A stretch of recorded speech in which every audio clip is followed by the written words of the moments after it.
Olá, meus amigos, sejam todos muito bem-vindos ao canal Politizando. Eu sou o William Jacob e nesse vídeo vou trazer não apenas os números da pesquisa divulgada na noite do dia 21, ali pelo Instituto Ideia, contratado pela Exame, mas também reflexões que eu considero importantes, que tem números ali que é necessário a gente olhar com um pouco mais de calma e também fazer um comparativo com o do mês passado.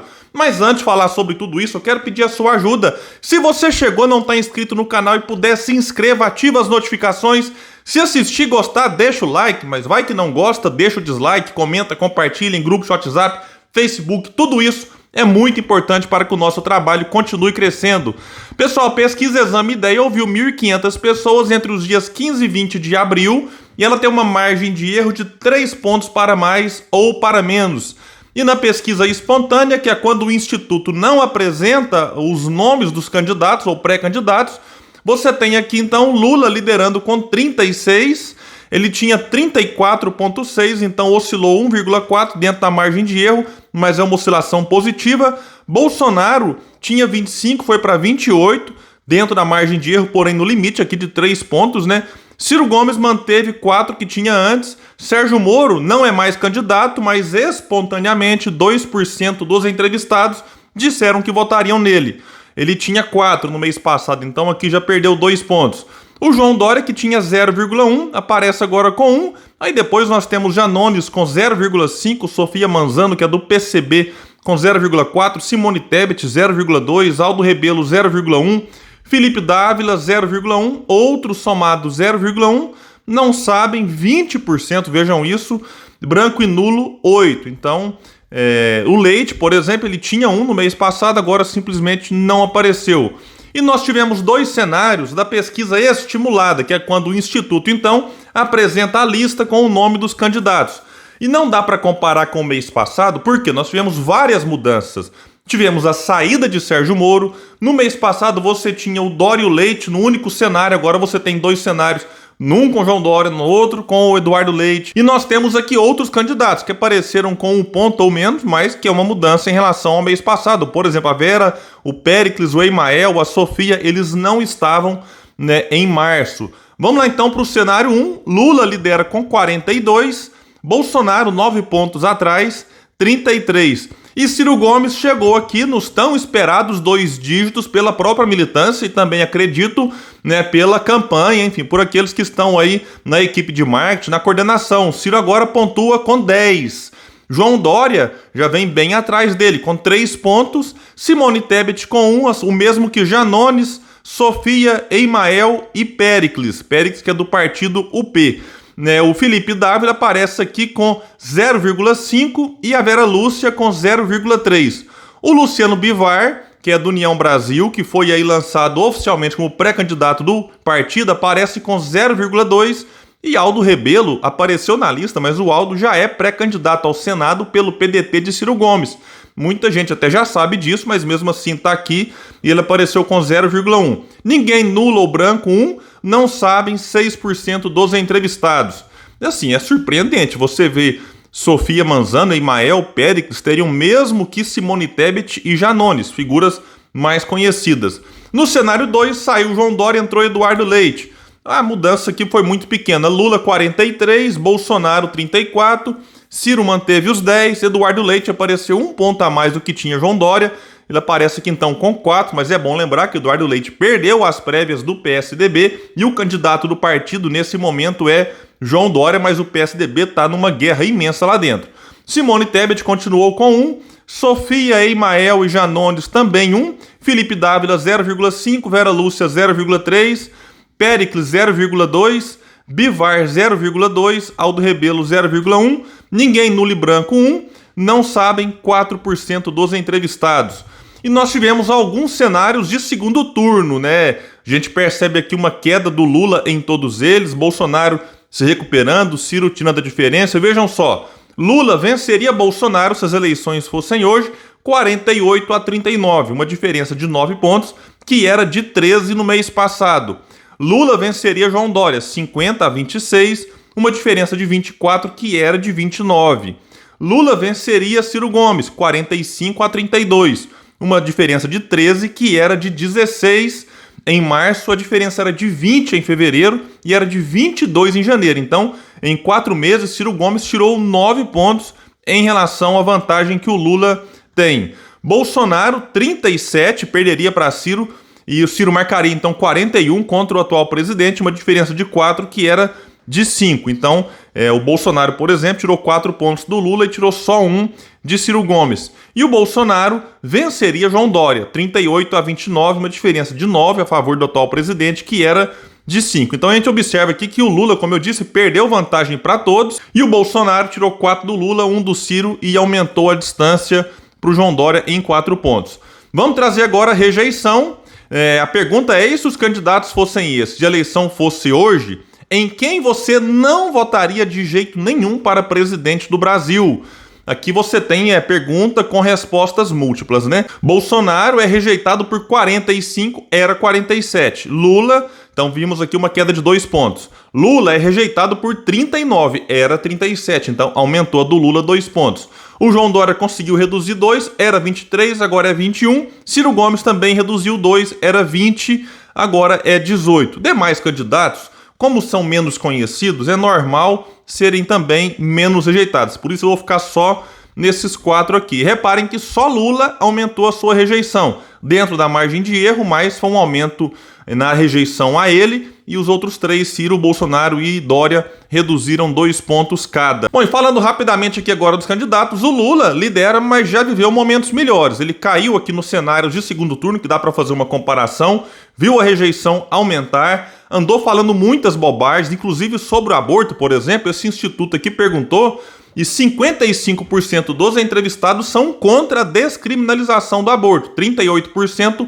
a favor. Então essa declaração do Lula a favor do aborto e tal, isso realmente não pegou bem, além de outras questões mais que levaram inclusive à demissão do marqueteiro do Lula, né? Isso foi divulgado hoje, dia 22. Eu cheguei a tratar dessa possibilidade num vídeo do dia 21 e realmente se concretizou. Bolsonaro melhorou seus números, né, de um modo geral, naqueles que dá pra gente comparar, mas ainda continua muito mais reprovado do que aprovado. Então, o teto de Bolsonaro, eu acho que ele acaba dificultando o seu crescimento maior num primeiro turno. Agora, num eventual segundo turno, Lula aparece ganhando do atual presidente. Mas aí é aquela coisa, né, de quem que vai ter a maior rejeição, porque vira uma campanha dos antes. Eu acho que isso é extremamente prejudicial e, na minha opinião, um segundo turno entre Lula e Bolsonaro seria uma tragédia para o país. E vejam só os números do atual presidente sobre aprovação do trabalho. 11% aprovam totalmente, né, Bolsonaro.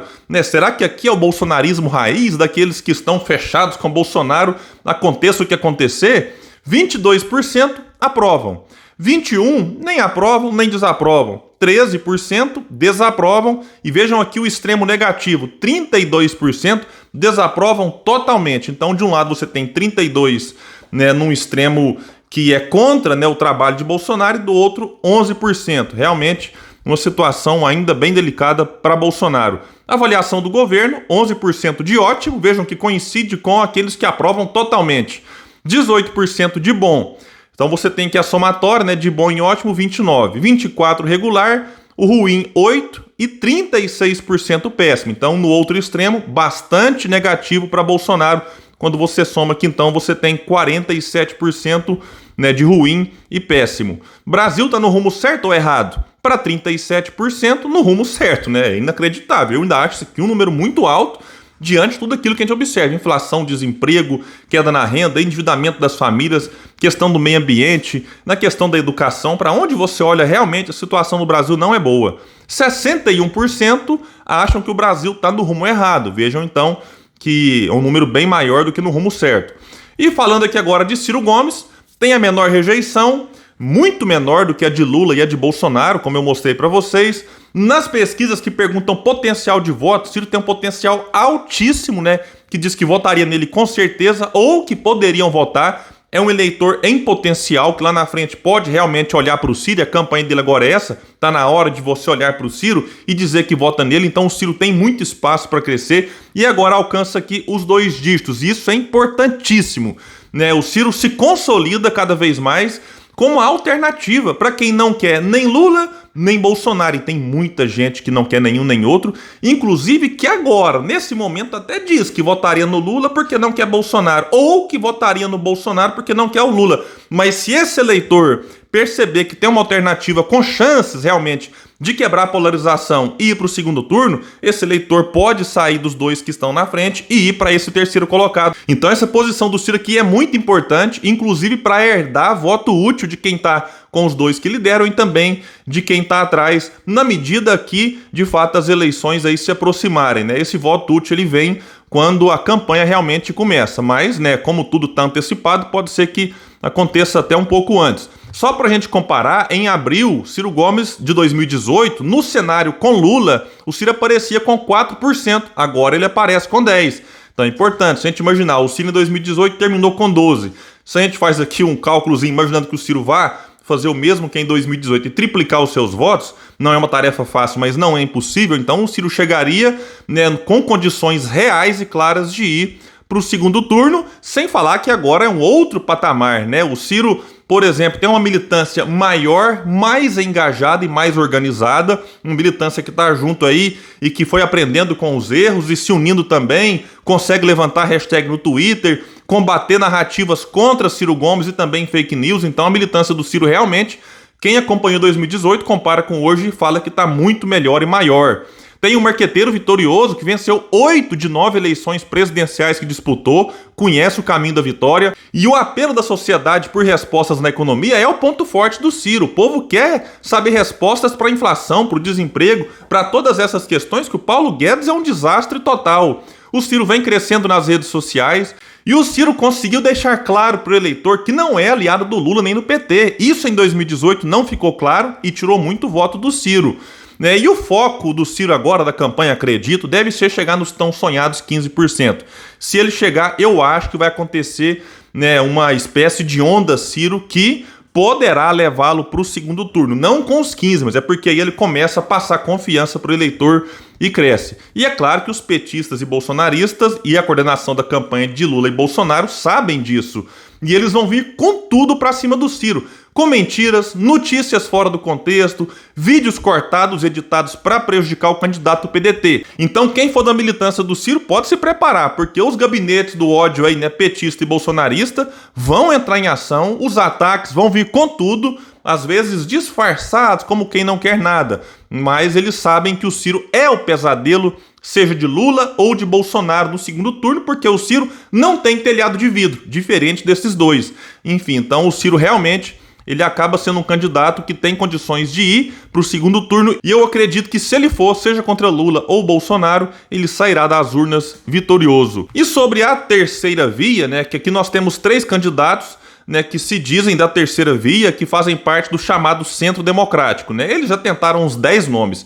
Quem resiste por enquanto aí é o Dória, que apareceu, como eu disse, com 3, Simone Tebet com 1 e o Bivar, recém-lançado, com 0,2. Se a gente soma todos os 3, não tem nem a metade do que o Ciro tem sozinho. Então eles não têm uma quantidade significativa de votos, mas tem tempo de TV, recursos para campanha, e quando ela de fato começar, pode ser que algum deles consiga crescer um pouco mais. Eu acho difícil.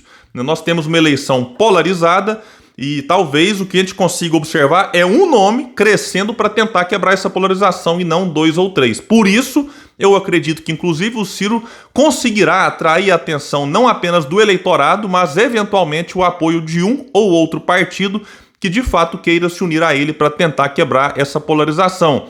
E dentro desse centro democrático, nós temos PSDB em guerra, o MDB dividido, então uma situação bastante complicada, o que acaba favorecendo o Ciro Gomes. Enquanto eles brigam e discutem nomes, o Ciro vai falando de propostas, participando de entrevistas, enfim, ajudando a criar o que ele chama, né, de corrente de opinião em torno das suas ideias.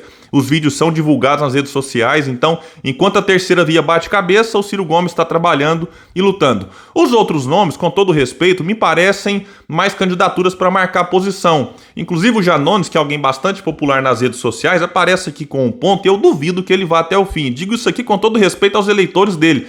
Eu acho que ele deve acabar lá na frente retirando para tentar a reeleição, porque certamente ele seria reeleito deputado federal, né, com grande tranquilidade, ou tentando até uma vaga no Senado aqui pelo estado de Minas Gerais. Eu digo aqui porque eu sou de Uberlândia, né, o mesmo estado de André Janones. E o que eu digo sempre, vou fechar esse vídeo, né, insistindo num ponto. Você não tem que votar no primeiro turno no menos pior ou no mal menor. Primeiro turno é para você votar no melhor candidato, que tem as melhores propostas, as melhores ideias. E caso esse candidato não vá para o segundo turno, aí sim é que você faz um voto de protesto, um voto, enfim, naquele que você rejeita menos. Então, primeiro turno é o melhor candidato. Vamos insistir nisso, porque o Brasil não pode ir para outras eleições antecipando para o primeiro esse voto de protesto que a gente já viu em 2018, que não deu certo. Pessoal, então é isso, eu fico por aqui e até o próximo vídeo no canal Politizando. Valeu!